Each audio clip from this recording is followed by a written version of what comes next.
And the outputs, you will have the qualification levels, descriptors, working groups, register, pathways and equivalencies, quality assurance, information guidelines, and international alignment. So, our Philippine Qualifications Framework is a national policy. It covers all levels of educational qualifications. It has standards for qualification outcomes. It is competency-based, labor market-driven, and it has an assessment based on qualification recognition.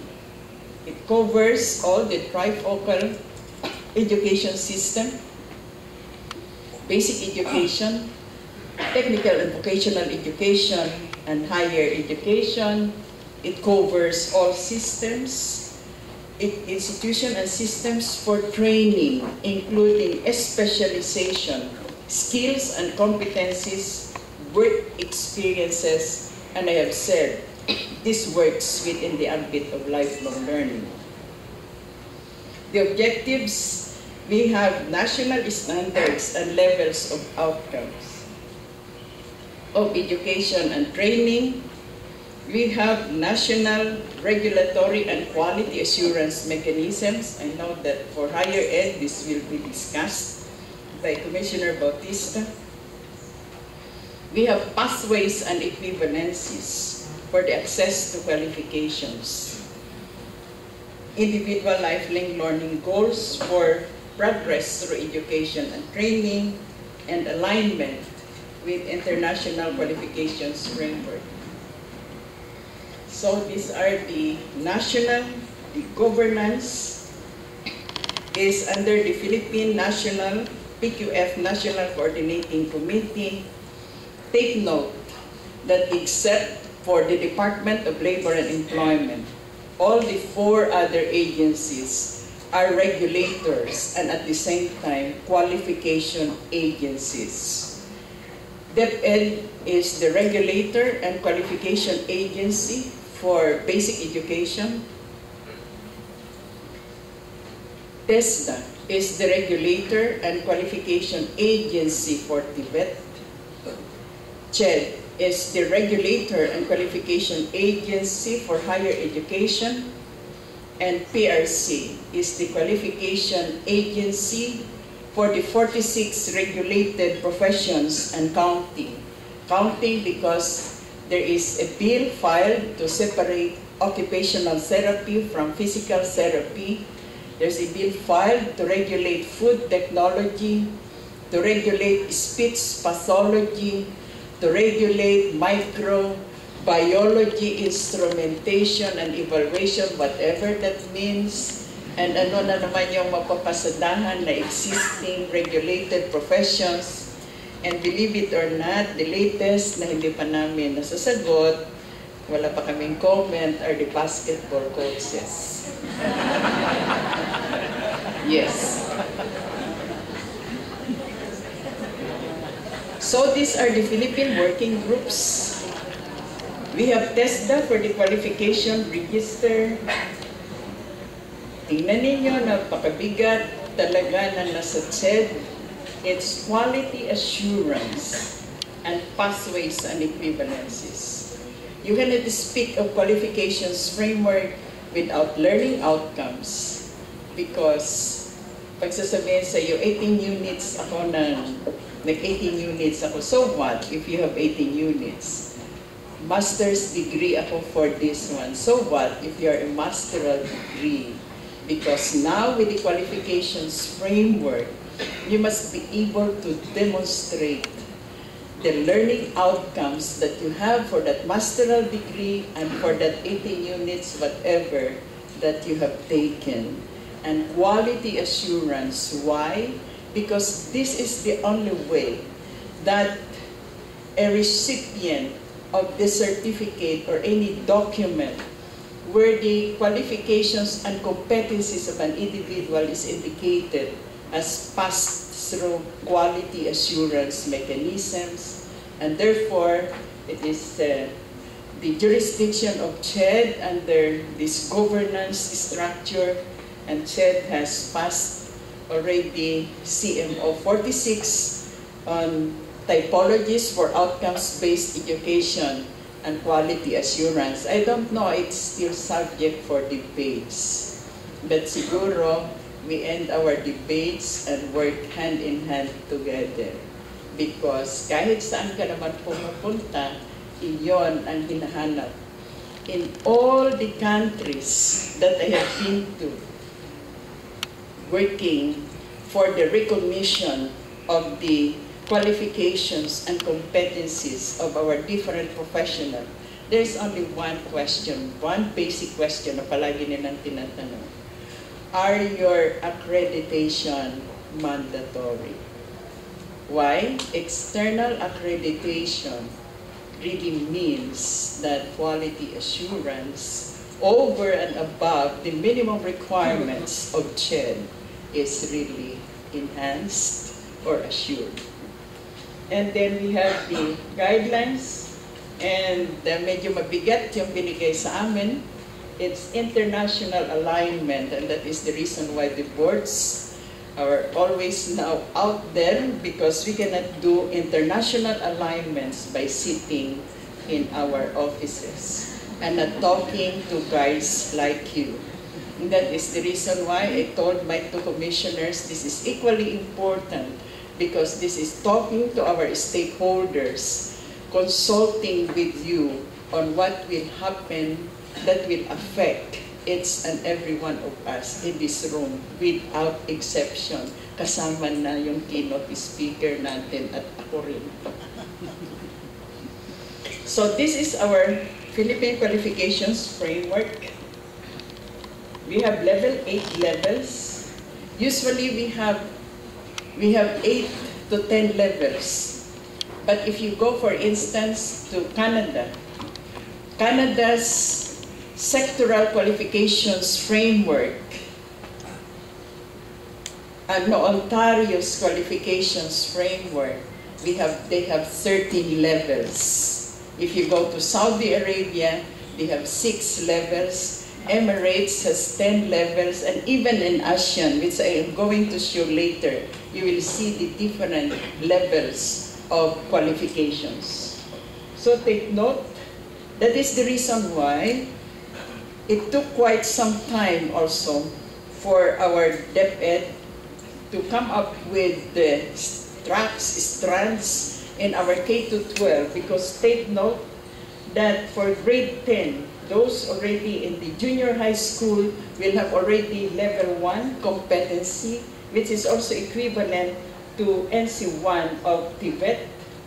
So, and grade 12, the senior high school has already a competency level 2 equivalent to NC2. And for the TVET level, so for the basic education level, we have the K-12 from the junior high school to senior high school. For our TVET, we have from NC1 up to diploma in level 5. And for higher education, we start from level 6, which is baccalaureate, post-baccalaureate, doctoral, and postdoctoral degree. And take note about the pathways and equivalencies. So from grade 12, it's either you can go up with these qualifications and competencies, you can go up to diploma level if you want the TVET track, or if you want to have a higher education, to go into a higher education track, then you can go direct to a baccalaureate degree, and also pathways and equivalencies here to the baccalaureate degree. And that is the reason why those who are familiar with our K-12 curriculum, it has tracks and strands. Because at the end of level 12, from senior high school, the graduate of senior high school can already be an employee, can be already an entrepreneur, or they can go to a higher education track. It it has 3 domains: knowledge, skills and values, and application. So, given this, you must, in the domains, you must have the learning outcomes that will show your knowledge, skills, and values. And given these skills, these knowledge, skills, and values, how do you apply it? In what situations are you expected to apply these knowledge, skills, and values? And when you apply these knowledge, skills, and values, what is your degree of independence? In other words, what is your accountability and responsibility? And that is the reason why our boards are also now on workshops together with CHED and on their own, because we are also transitioning from a competency-based licensure exam into an outcomes-based licensure examination, and wala na yung mga easy, moderate, difficult questions, because now the questions will now be on knowledge, skills, and values, 20%. We have already an internal discussion with the Commission, subject to further discussion with the academe and the stakeholders. Application, because these are learning outcomes. Application, situational cases will be 50% and 20% for degree of independence and or responsibility and accountability. Why? Because on that entry level, you're still be under minimal supervision. So let me now go to level 6, because I think most of us here are level 6 and beyond. So level 6, this is the qualification type is level 6, baccalaureate degree. You must be able to demonstrate broad and coherent knowledge and skills in the field of study for professional work. And given these skills, knowledge, and values, how do you apply it? You must be able to apply it in a professional work in a broad range of discipline. And your degree of independence, your responsibility or accountability, your substantial degree of independence with minimal supervision. Level 7, which is a post-baccalaureate qualification, you must be able to demonstrate and advance knowledge and skills in a multidisciplinary field of study for professional practice. So kanina yon, broad and coherent knowledge. Now what is required is advanced knowledge and skills in a specialized disciplinary field. And how do you apply this? Must be applied in a professional work that requires leadership and management, and specialized or multidisciplinary work or research. So, kanina yon, kung nurse ka, you will be working just with a group of nurses. But now, it's now multidisciplinary, so we'll be working with doctors, with physical therapists, sociologists, psychologists, psychiatrists, and now you must demonstrate or be accountable for a high degree of independence that involves exercise of leadership and initiative in teams of either as an individual or in a multidisciplinary field.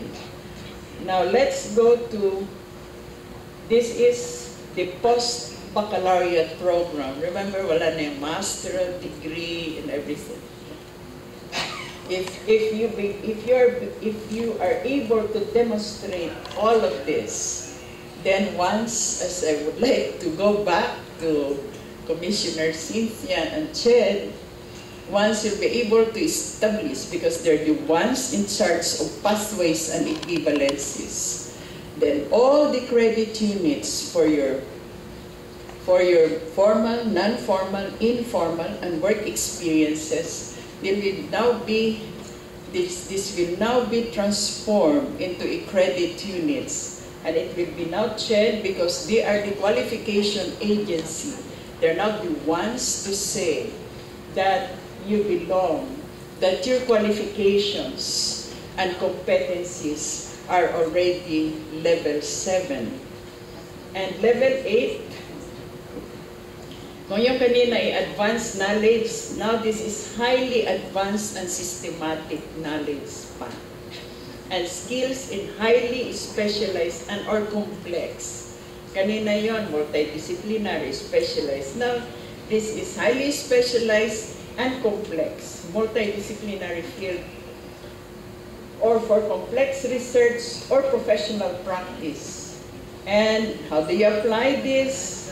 Kanina yon applied in professional work that requires management, leadership, and management is specialized. Now here, it's highly specialized or complex multidisciplinary field of professional work that requires innovation and or leadership, management, and research in specialized. And what is now your degree of accountability or responsibility? It's full independence in individual work or in teams of multidisciplinary setting, complex setting that demands leadership for research and creativity for strategic value.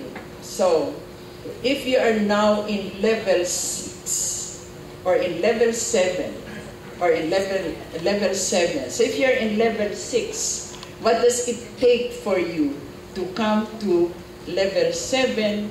So, your formal, non-formal, informal learning processes, including work experience, should be geared towards these knowledge, skills, and values. And you must be able to demonstrate this knowledge, skills, and values in settings that is required. So that when all these things, when we will have that credit transfer system, then all these things will be credited so that you can have this level 7 qualification level. And what does it take for you to come to level 8 to earn a doctoral or postdoctoral degree qualification? It is this one. And even in the Professional Regulation Commission, we will have to change also the issuance of your identification cards. As soon as you qualify, you pass, you take your oath and you register, your ID will say you are a nurse, licensed nurse, level 6 qualification. But after quite some time, when you have already done your CPE, your work experience, and your learning processes, maybe after 3 years, you can qualify for a level 7.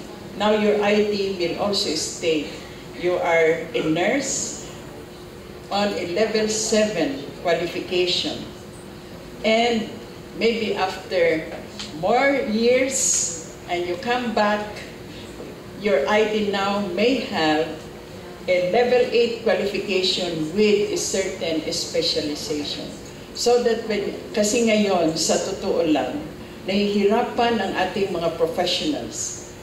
Saudi Arabia, all those countries now that have qualifications framework are requiring our professionals to submit their credentials from the transcript of records to prove that their qualifications and competencies are really equivalent to the visa that are given to them. I have a recent case now, one engineer was given a visa, engineer's visa, but he cannot present within a certain period of time, medyo yung CAB daw sa CHED ay hindi makukuha ng 30 days. So, sa halip na pauwiin siya, he requested that his position, an engineer's visa, will be downgraded into an inspector's visa. And that is the reason why we're working it out, that the professional identification cards in the meantime can be accepted. And that is the reason why even the issuance of our IDs will have to go through quality assurance mechanisms. So, institutional reforms, this is one of the institutional reforms that the Professional Regulation Commission, together with the stakeholders, the accredited professional organizations, will have.